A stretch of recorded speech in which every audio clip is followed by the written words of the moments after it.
आपण पाहत आहात लोकप्रवाह न्यूज 24 तास प्रत्येक घडामोडीवर लोकप्रवाहाची नजर।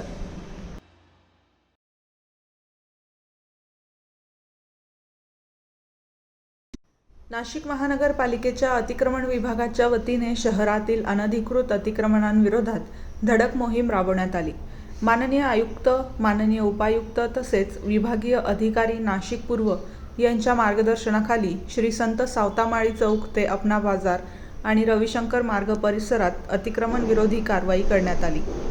या कारवाई दरम्यान रस्त्यावर तसेच सार्वजनिक ठिकाणी वाहतुकीस व नागरिकांना अडथळा निर्माण करणारे साहित्य हटवण्यात आले।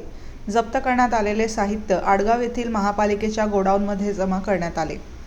महापालिका प्रशासनाच्या या कारवाईमुळे परिसरातील अनधिकृत अतिक्रमणांना आळा बसण्याची मदत झाली असून सार्वजनिक रस्ते व जागा मोकळ्या करण्याच्या दृष्टीने ही मोहीम महत्त्वपूर्ण ठरली आहे।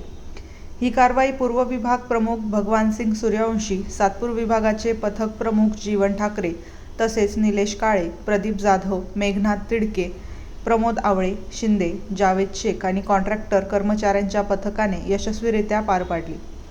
महापालिकेकडून शहरातील सार्वजनिक रस्ते व परिसरातील अतिक्रमणांविरोधात अशा प्रकारच्या कारवाया पुढेही सुरू राहणार असल्याचे प्रशासनाकडून स्पष्ट करण्यात आले आहे। लोकप्रवाह न्यूज 24 ताससाठी ब्युरो चीफ मोहसिन पठाण।